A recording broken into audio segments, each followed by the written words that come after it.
Eu vou te contar uma história que eu vi essa semana no YouTube. Eu tava procurando ex-skinheads ou ex-neonazistas pra entrevistar no A Deriva. Que ia ser muito foda se eu conseguisse entrevistar um cara que participou disso e saiu, né? E entender por que ele saiu, o que ele descobriu que tava errado e tal. E eu tava procurando alguém no Brasil pra entrevistar e não achei ninguém, mas eu achei um monte de gente lá fora. Um monte de ex-skinhead, ex-nazista lá nos Estados Unidos. E aí, cara, tem uma história em particular que é muito foda. Era a história de um cara que tava indo remover uma suástica que ele tinha no peito porque uma mulher negra, ao invés de xingar esse cara e brigar com esse cara, sabe o que ela fez? Ela deu um abraço nesse cara. Eu juro por Deus que essa é uma história verdadeira. Eu vou achar no meu histórico do YouTube esse vídeo aqui enquanto eu falo. Pra te mostrar. E a história é a seguinte, cara. Pelo que eu entendi, esse cara ele participava de um grupo de supremacia branca. E aí esses grupos eles saíam na rua, batiam pessoas e tal. E esse cara era preso. Ele foi preso por muito tempo. E a moça, a promotora pública, eu acho, que ou alguma coisa de algum órgão aí, que ficou responsável pelo caso dele, era uma mulher preta. E quando ela pegou o caso desse cara, ela não quis se vingar, ela não quis matar, ela não quis fuder a vida desse cara. Ela simplesmente foi amigável com esse cara. Eu juro por Deus que isso é verdade, cara. Deixa eu achar esse vídeo aqui. Deixa eu ver aqui o meu histórico aqui. Deixa eu passar pra baixo aqui. Deixa eu passar mais pra baixo aqui, que eu tô quase chegando aqui. Quase aqui. Não, peraí, só um pouquinho. Eu vou achar aqui, só um pouquinho. Relato de... Aqui, ó. É da ABC News. Former neo-Nazi removes swastika tattoos after unlikely friendship. Então se você entende inglês, você escreve isso no YouTube. Se você não entende inglês, sinto muito, seu conhecimento sobre a existência ficará limitado. Former neo-Nazi removes swastika tattoos after unlikely friendship. Você escreve isso no YouTube agora e vê um vídeo de 3 minutos. Aí, pelo que eu entendi, ela ficou responsável pelo caso desse cara. E aí ela foi na casa do cara. Ela simplesmente saiu do escritório lá do não sei onde que ela trabalhava, alguma coisa pública, e foi até a casa do cara.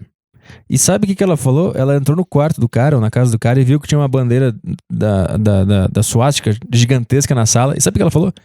Ela falou, tu devia tirar isso aqui da parede e colocar um smile face, uma carinha sorrindo. Porque se tu ficar nessa negatividade, tu vai ter cada vez mais negatividade. E eu não sei por que caralhos, quando essa pessoa estendeu a mão pra esse cara que tava num lugar de ódio, de raiva, de trauma, ele simplesmente virou outra pessoa. E eles viraram amigos.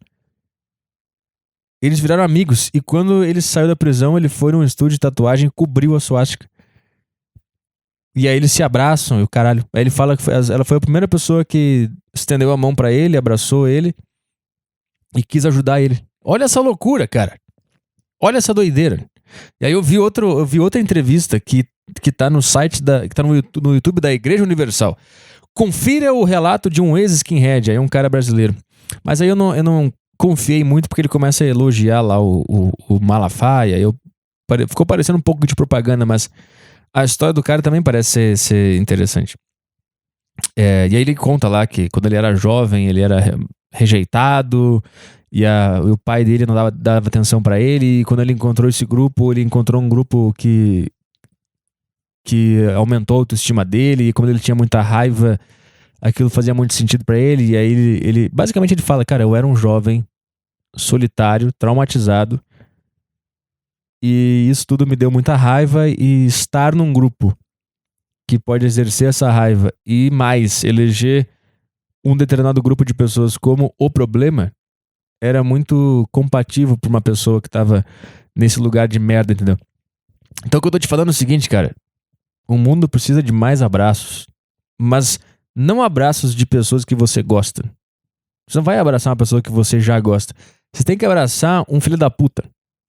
Que na tua cabeça é um filho da puta. Abraça o cara. Porque se aquele cara for um filho da puta mesmo, ele não tá sendo porque ele é filho da puta. Ele tá sendo porque ele tá traumatizado. E aí você dá um abraço no cara e você vai ver que tudo vai mudar. Eu acho. Minha visão, cara. Minha visão. Eu acho que todo mundo tinha que começar a se abraçar, cara. Se tu viu o vídeo do Castanhari e tu ficou brabo porque ele falou do Holodomor de um jeito que tu acha que não é o certo, vai lá e dá um abraço no cara, mano. E se você está... Se você me odeia e me cancelou ou quer me cancelar, eu vou te dar um abraço também. E você vai me dar um abraço. E assim a gente vai resolver o mundo. Juro por Deus que... Cara, eu juro por Deus que essa é a simples solução pra tudo. Pra tudo. Tô te falando, cara. Essa porque tá todo mundo com medo. Tá todo mundo com medo. É basicamente isso. Tá todo mundo com medo. E quando tu tá com medo, tu desconfia de todo mundo. E aí quando tu desconfia de todo mundo, tu começa a se juntar em grupos de pessoas que têm os mesmos medos que tu tem. Isso vale pra tudo, cara. A turma do Bolsonaro tem medo dos esquerdistas. E como eles estão com medo, eles se juntam no grupo dos Bolsonaros e começam a agir a partir desse medo. E aí tu vê toda a loucura que tem de Bolsonaro na internet xingando qualquer pessoa, tentando censurar o filme do Gentili e brigando com as pessoas. E a esquerda, por sua vez, também tem medo de sei lá o que, da direita, porque a direita é o nazismo, porque o nazismo é não sei o quê. E eles com medo, eles se unem com medo e começam a agir a partir desse medo. E aí eles começam a xingar qualquer pessoa, o Castanhari, o Monark, eu, sei lá quem mais quem, tá? E aí tu vê, cara, era só as pessoas se abraçarem. Era só isso acontecer, cara. Mas as pessoas não conseguem se abraçar. Por quê? Porque elas estão com medo que a outra pessoa seja uma filha da puta de verdade. Então eu não vou abraçar esse cara. Vai que esse cara me dá uma facada nas costas porque ele me odeia, porque eu sou de esquerda e ele é de direita, ou ao contrário. Tá entendendo, cara? Então se tu conseguir imaginar... Cara, se tu conseguir imaginar... Imagina isso na tua cabeça. Tem um... tá na Paulista lá. Divide a Paulista ao meio. Aí tem um grupo dos caras do Lula, tudo de vermelho, e tem os caras do Bolsonaro, tudo de amarelo. E eles estão se xingando. Ah, filha da puta, fascista, oh, comunista. Estão se brigando, estão se xingando. Se uma pessoa de cada grupo dessa multidão... Cara, vê uma imagem aérea da Paulista e um monte de gente de vermelho na esquerda, um monte de gente de verde e amarelo da direita. Se uma pessoa de cada grupo simplesmente se encontrarem no meio que tá vazio ali, porque esse meio também é o medo que tá representado, assim. Eles estão divididos e estão se xingando de longe e tal. Se uma pessoa de cada grupo simplesmente irem pro meio e derem um abraço e falarem assim, cara, eu sei que tu tá com medo. E a outra pessoa fala, cara, eu sei que tu também tá com medo. E as duas pessoas falam, cara, nós dois estamos com medo. Nós estamos muito inseguros, a gente tá com medo que o seu grupo queira nos matar. E a outra pessoa fala, a gente tá com o mesmo medo, cara, a gente acha que o seu grupo quer nos matar. E os dois se abraçam e falam, cara, ninguém quer se matar, cara. A gente só tá com medo de morrer. A gente tá com medo do racismo, a gente tá com medo do não sei o quê. E o cara do Bolsonaro fala, cara, a gente tá com medo do, sei lá, do comunismo e que, sei lá, qual é o medo. Mas você tá entendendo o que eu tô falando? E os dois sejam honestos e os dois falam, cara, não tem nada a ver isso aí, cara. Eu não quero que ninguém do teu grupo morra. Ninguém aqui é homofóbico, cara. Eu sei que deve ter uns caras aqui que são, mas porra, a maioria a gente não é isso, cara. Vamos se abraçar. E os caras se abraçam e todo mundo ao redor ia ver, caralho, peraí. Então não é tão perigoso assim aquele grupo. E todo mundo ia começar a se abraçar, cara. As coisas iam melhorar. Eu tô te falando, cara.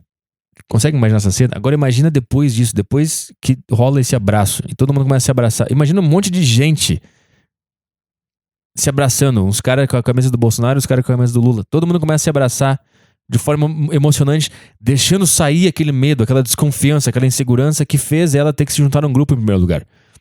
E todo mundo vai se abraçando e daqui a pouco tá tudo misturado, vermelhos com amarelos, tá todo mundo se abraçado. Se abraçando. E daqui a pouco tá todo mundo chorando e deixando sair aquela raiva, aquela desconfiança, aquela insegurança. Me diz que o mundo não ia ser melhor depois disso. Me diz que não estaria tudo bem agora. Cara, e tem vários exemplos disso. Também tem o exemplo do infiltrado na clã. Que no fim o cara vira amigo dos caras. Porque esses caras que estão nesses extremos, eles estão numa bolha e num lugar de tamanha insegurança que ao invés dele chorar porque ele não teve família, porque a mãe dele não deu atenção pra ele, ao invés dele chorar, ele simplesmente finge que ele tá muito seguro, que ele é um cara muito foda e começa a entrar nessas paranoias de vou entrar no partido nazista e vou matar minorias e vou perseguir. Isso tudo é choro entalado. Isso é tudo é choro reprimido.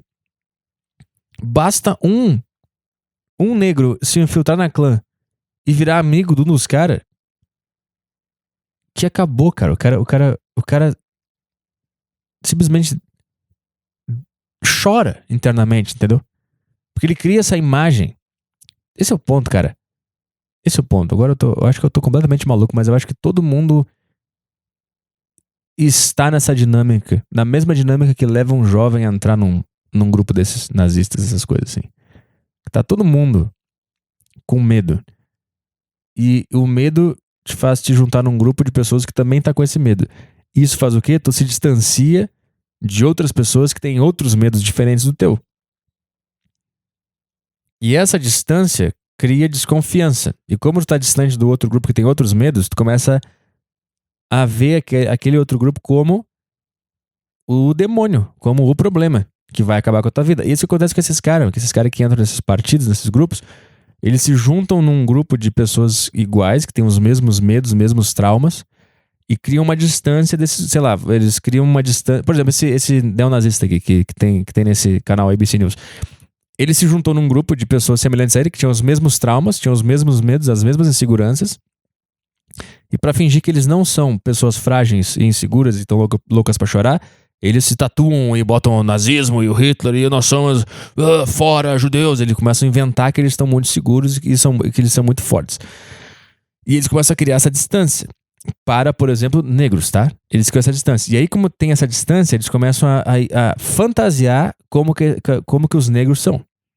E aí eles começam a criar esses estereótipos racistas sobre os negros, só por causa da distância, entendeu? Então eles começam a falar aqueles absurdos que eles falam lá, que é a raça inferior, que eles são animais. Eles começam a inventar essas coisas porque eles não estão juntos, entendeu? A distância vai criando esses argumentos. Então tu começa a conseguir dar uma personalidade para um determinado grupo ao teu bem, como é que eu não sei, nem sei falar a frase que eu quero falar agora. Como tu bem entender, entendeu? Tu pode criar o que tu quiser sobre aquele grupo, porque tu tá tão distante daquele grupo que tu pode simplesmente inventar que eles são qualquer coisa. É isso que os caras faziam com esses grupos que estavam distantes. Aí eles começam a inventar, lá, os negros são isso, são aquilo, são animais, são violentos. Esses eram os argumentos que eles usavam. Por quê? Porque eles estavam distantes. E bastou uma mulher negra ir lá abraçar o cara pra ele ver, caralho, como assim? Toda aquela imagem que eu criei desse povo específico não se confirmou porque essa mulher me deu um abraço. Caralho. E aí esse cara foi convertido com um abraço, porra. E essa é a dinâmica que tá todo mundo vivendo hoje. Tá entendendo o que eu tô falando, cara? Todo mundo tá vivendo no seu próprio partido nazista, se distanciando dos grupos que não estão na mesma dinâmica, e a partir dessa distância tu começa a criar esse personagem sobre aquele grupo. Tu começa a inventar qualquer coisa. E é isso que tá acontecendo hoje, cara. Todo mundo está vivendo o seu nazismo particular. Tá entendendo, cara? E tudo será resolvido com um abraço. Por exemplo, o cara de direita se juntou no grupo da direita, ele não convive com esquerdistas, e aí quanto mais distante de esquerdistas ele tá, mais ele consegue pintar essa imagem de esquerdistas, que são demônios, que são burros, que são esquerdopatas, que querem o fim do Brasil, que querem implementar o comunismo. Quanto mais distância, mais ele consegue criar esse monstro na cabeça dele. Então, se um esquerdista entrar na casa dele e dar um abraço nele, ele vai ficar, caralho, que isso? E a mesma coisa vale pro contrário, cara. Os esquerdistas que estão lá juntos, no grupo deles lá, os caras da direita, eles são nazistas, eles são racistas, eles são uns merda, eles são filho da puta. Quanto mais ele se distancia e mais vive na bolha de esquerdistas dele, mais monstruosa vira a imagem de um direitista na cabeça dele. Só que o ponto é que os dois estão com medo, os dois estão loucos pra chorar e os dois estão se distanciando pra caralho e quanto mais distância, mais demoníaca é a imagem daquele outro grupo que não é o teu. Bastava um direitista abraçar um esquerdista na rua, por esquerdista pensar, caralho, que isso? Eu tinha uma imagem desses caras como uns monstros e agora a gente tá se abraçando, ele me deu um abraço. Ele me convidou pra tomar um café, que isso? Isso vale pra qualquer coisa, cara. Tu odeia comediantes, sei lá, tu odeia o Léo Lins porque ele faz piadas pesadas. E aí, como tu vai se juntar num grupo de pessoas que também acha isso, tu vai se distanciar cada vez mais do grupo de comediantes que fazem piadas pesadas. Tu vai criar esse monstro na tua cabeça, que o Léo Lins é não sei o quê, que ele é um racista, que ele é um homofóbico, não sei o quê. Tu vai se distanciando, vai criando esse monstro. Se tu encontrar o Léo Lins na rua, ele te dá um abraço, tu vai pensar, caralho, que isso? Todas as pessoas que cancelaram o Tarja porque estão distantes do nosso grupo. E quanto mais distante, mais monstruosa a imagem que tu consegue criar do Tarja. Se tu nos vê na rua e a gente vai lá te dar um abraço, tu vai pensar, que isso? Peraí. Porra é essa? Eu tinha essa imagem monstruosa deles e por isso que eu queria acabar com eles. E agora eu vi que... Tá entendendo que a origem de querer acabar com outra pessoa é sempre medo? É sempre insegurança e distância? É sempre isso. Tô refletindo aqui, cara. Eu posso estar errado também, eu não sei. Posso estar completamente errado. E a distância mais se fechar nossa própria bolha igual a figura monstruosa na minha cabeça. Aquele grupo ou aquela pessoa vira um monstro na tua cabeça. Vira um pesadelo que tu nem quer chegar perto. Só que é justamente chegar perto que vai te mostrar que aquilo não era pra estar acontecendo na tua cabeça. E quanto mais distância, mais tu vai querer destruir aquela pessoa. E pra mim, esse é o psicológico por trás de qualquer grupo neonazista, skinhead, fascista. Pra mim, essa é a origem de todo psicologicamente falando, pra mim é isso que acontece, cara. Tu começa com um medo em comum, tu se junta num grupo que tem esse medo, tu se distancia dos grupos que tu elegeu como teu inimigo, a partir dessa distância tu começa a pintar esse grupo como a pior coisa do mundo, tu vai criando esse monstro na tua cabeça, e daqui a pouco tu só tá combatendo uma fantasia na tua cabeça, cara. Tu não tá combatendo nada de verdade. Cara, foi isso que os nazistas fizeram com os judeus. Eles se juntaram numa bolha, começaram a odiar um povo específico, começaram a criar essa imagem dos judeus, que eles eram isso, que eles eram aquilo, e aí eles combateram esse fantasma na cabeça deles, cara. Porque se tu sentar com um judeu naquela época lá, se um nazista sentasse com um judeu pra jantar e conversasse com ele, ele ia ver, cara, é um cara. É um cara. É uma pessoa, é um indivíduo. Não é uma imaginação da minha cabeça. Não é um pesadelo da minha cabeça. Tá entendendo o que eu tô falando, cara? Então meio que todo mundo, no fim das contas, tá combatendo um pesadelo dentro de si. E é por isso que eu não estou no Twitter. Porque o Twitter é o lugar onde as pessoas combatem esses pesadelos em si mesmas. E aí elas elegem algumas pessoas que representam esse pesadelo na cabeça delas e vão atrás, cara. O Twitter serve só pra isso, cara. O Twitter é tipo um consultório psiquiátrico, onde tu senta na frente do psicólogo e ele fala aí, o que tá sentindo? E aí o cara começa a falar todos os pensamentos desconexos e todos os pesadelos, todas as coisas abertamente. Só que o psicólogo, ele vai te falar, ó, isso aqui tá acontecendo isso, mas vamos resgatar tua infância. Já no Twitter não tem essa vibe, só tem uma parte da consulta, que é só tu falando. Não tem, o Twitter não tem o psicólogo do outro lado que vai organizar teu pensamento, vai te mostrar o que tá acontecendo e tal. Eles não tem isso. Então é só o paciente falando. É como se um cara entrasse naqueles consultórios de psicólogo, sentasse no sofá e não tivesse um psicólogo na frente, ele começasse a falar todos os traumas, todos os medos, tudo que estava acontecendo, e ninguém rebatesse. E aí o cara saísse dessa sala do psicólogo com mais convicção de que ele tá certo do que com dúvidas, entendeu? E essa é a dinâmica do Twitter, e é por isso que esse lugar é tão ruim. Caralho. E o Instagram tá virando isso também. Pelo menos o Instagram tem um cara que tá dentro do consultório que ele pode fechar a porta e falar, cara, tu não vai entrar aqui. Sinto muito, tu não vai entrar aqui. E no fim das contas eu acho que é isso que tá faltando, cara. É todo mundo se dar um abraço. É por isso que eu falo pras pessoas que me odeiam, vai no meu show, cara.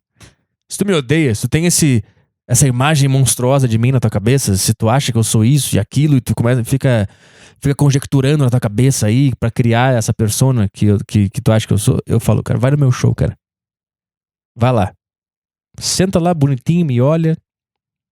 Tu vai ver que eu sou um idiota, que eu sou um merda, que eu só tô falando bobagem pra me divertir. E depois a gente vai te dar um abraço. E tu vai perceber que a vida tá muito mais na nossa cabeça do que lá fora. Tudo que a gente pensa do exterior é o nosso interior já, cara. Isso aqui é conhecimento milenar, porra. Sei o que eu tô falando, cara. Se eu acertei alguma coisa, foi chute, foi sem querer, tá?